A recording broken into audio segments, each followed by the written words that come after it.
Hi there, and welcome back to another episode of Live in 30. I'm Laura Templeton with 30 Second Success, and I'm so excited that you're here.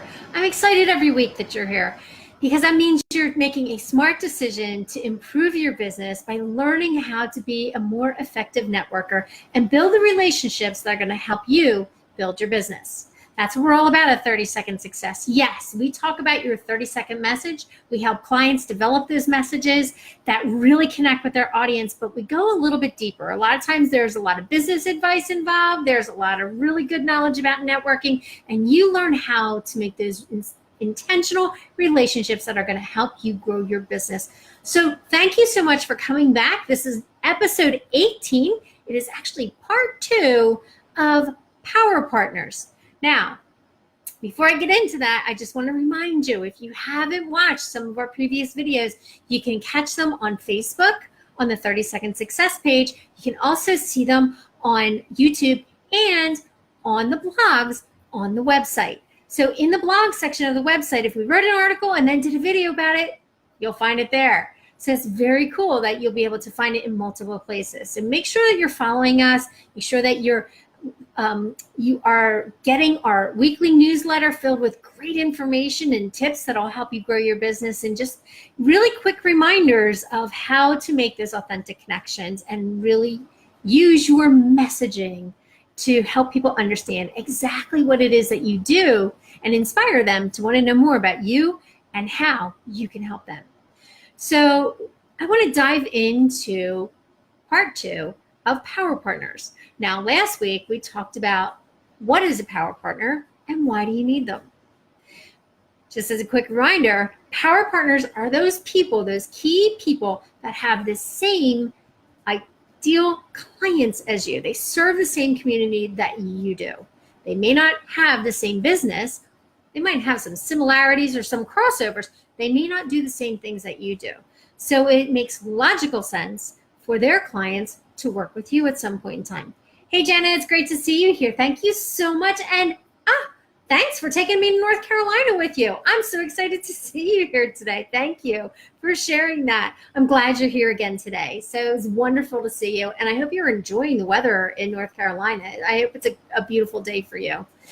So anyway, power partners are those people that really have that you want to build relationships with, that have similar clients, because what you want to do is establish those relationships that you can start referring one another. You know, it's that critical thinking of, okay, once my client's done with me, who are they going to need next? Or, you know, where are my clients going to come from? My clients might be working with a web designer and realize that they don't understand what their content is, and I can help them with that. So by helping them with their brand messaging, we can really help them develop their content if they're confused.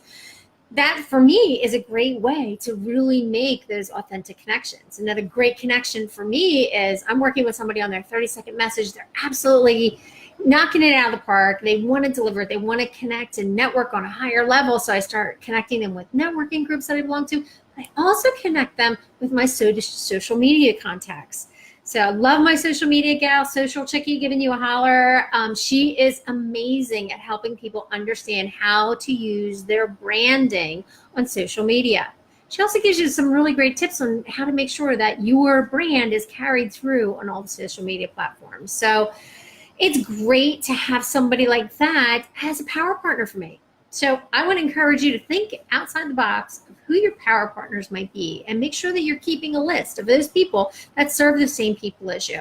Because why you need that list, you know, it's not just the who, it's the why. You need that list of people that you can create those relationships that are going to help you to generate business by referring their clients to you. You got to build that relationship and start building that trust factor so that they feel comfortable knowing that their clients are in good hands. Because why? This is the crucial piece. If you help their clients and their clients are satisfied with you, it actually helps them look better, right? You're starting to help other people to elevate themselves by serving their clients well. It's like, you know, you think about it, you know, you're the go-to, you become the go-to person. People are looking for, you know, anything, you know, they know that. For me, especially, I network a lot because it's part of my business and it's part of my business model. And I make sure people know that. So when somebody's looking for a referral, a lot of times they'll call me and ask me, hey, do you have somebody? Do you know somebody who does this? Who do you recommend for this? And 9 times out of 10, I have an answer for them. And if I don't, I can reach out to my network and find out somebody who does. So it's a great way to just elevate yourself, elevate other people, just real lift people up. And, it's business gets done faster and it gets done with more quality, more integrity, because you're trusting people to refer you as well as take care of the people that you're referring to them. So that's why and the who. So today what I want to talk about is finding your referral partners. Now, not everybody's going to be the right referral partner. I can make a list of all the different people that are on my referral list. Like I mentioned, a web designer, there's a graphic designer, there's a social media person, there's people that are networking organizations are great power partners for me.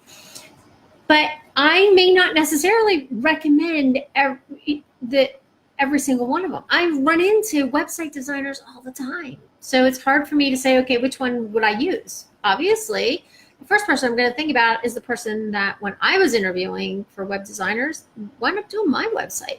We had a great experience, absolutely love her work. She does an amazing job. If you haven't seen my website, oh my gosh, you have to check it out. I love it. Espresso Designs, Lydia Grossoff does a fabulous job with really detailed, usable, workable, editable. That was my big thing. I needed to be able to edit it and add things to it. I'm that hands-on person. I like to be able to fix things myself. But if I can't, I can call her and she's there and she takes care of me. And that's what I needed, that backup. So, finding the right people, I know lots of web designers. So settling on one that I really like to refer. Now, I may not always refer the same people. Like sometimes I have some really good contacts for, let's say, graphic design. I have a couple different contacts that I know for graphic design. I might recommend different people for different jobs because I get a better understanding of what someone's looking for. And, I have a graphic designer that's really great at doing, real small, intricate logos and just absolutely loves working on logos. I have another graphic designer that did all of my marketing material for me and just did a beautiful job. I already had my logo, so I knew what I wanted, and she was just able to fine tune it for me and then, create that image that I was looking for. She was able to translate it really well. So thinking about those people, you might have multiple people that you would recommend, but who are the specific power partners that you want to work with? Again, thinking about who the ideal client is. Who's your ideal client? Are they working with the same ideal client as you are? I'm working with small business owners, professionals, and corporations and sales teams. So I want to make sure that, we have similar business clients so that we can refer them to one another. I also want to make sure that I feel comfortable with them, that I trust them. So where you find those people that like, and trust is in your network, right? So start thinking about the people that you network with on a regular basis. And if you're not networking on a regular basis, check into some networking organizations in your area. Now, if you live in a remote area, like let's say Alaska, and there's really not a whole lot of networking organizations in the middle of South Alaska. Gets kind of cold there and people don't want to come out of their houses. There are always online networking opportunities. So you can connect with people online. You can connect with people on social media. Get to know people. Use Zoom. Have conversations with people on Zoom. You don't have to meet them in person. Create your own networking group. You can go on Meetup very easily, create a networking group, invite people to it, say these are the people that I love to have in this particular group. If you are looking to network online once a month, once a week, however you want to do it, come join us and just open up a Zoom account and invite people to that. You'll be amazed at the people that you meet. And the longer you get to know them and the more conversations that you have with them, the more, A, you might want to do business with them yourself. And B, it's like one of those, oh my gosh, I would do business with them. I'm going to refer them. So you can feel really comfortable and start, keeping that list. Now, one of the things that I love to do is make sure I always have my key people that I recommend in my phone. So if I'm with someone and they say, hey, do you know somebody who does this? Or who would you recommend for this? I can say, oh yeah, I'll just send you their contact information, and I text it right then and there, so it's easy to remember. Or another thing that I learned a while ago from watching a video on RVN TV with Jamie Picozzi and Ashley Owens, and Jamie taught Ashley this, and Ashley, they talked about it, was take one of those business card holders. It's kind of like a little folio. It's, sometimes you can put like 3 to 4 to a page, or you can get the sheet protectors that you can actually put in a binder, depending on how big it is and what you want to carry around. Just put those key people into a folio and into a business card holder and take them with you. Take that to connections, coffee conversations that you're having, bring them with you. And somebody says to you, oh, who do you recommend for this? Or like Jamie and Ashley say, hand them the business card holder and say, hey, flip through these.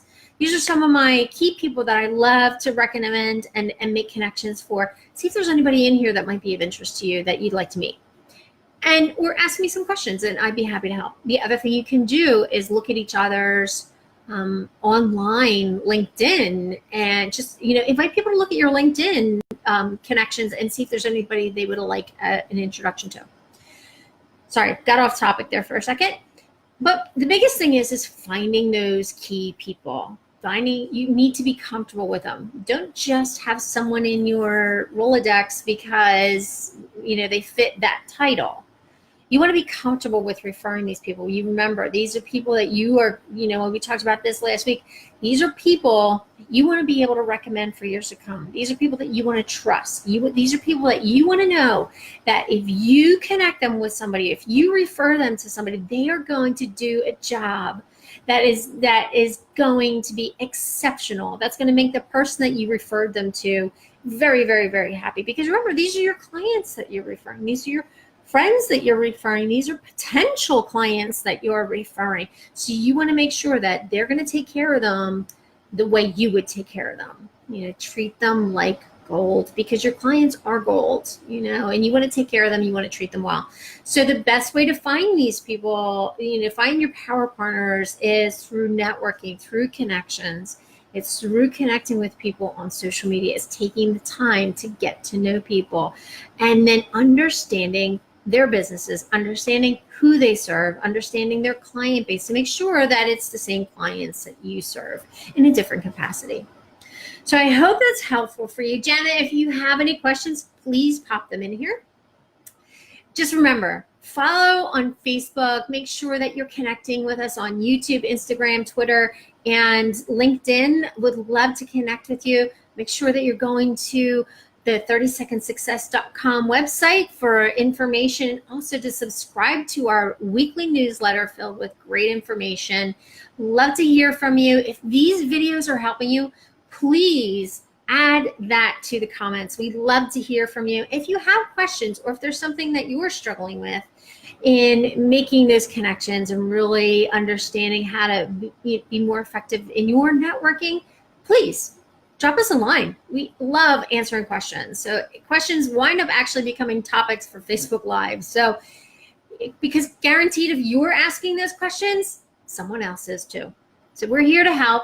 It's what we do. 30 Second Success is all about helping you be more successful in your networking with your messaging and helping you gain the confidence to connect with your audience and drive more business to your door. So remember, if you're ready to ditch the pitch and start connecting, we're here to help at 30 Second Success. I'm Laura Templeton. Thank you so much for being here. Janet, it was great to see you again. Thank you so much for your comments, and I appreciate you very much. Have a wonderful day and enjoy North Carolina. I'll talk to you soon.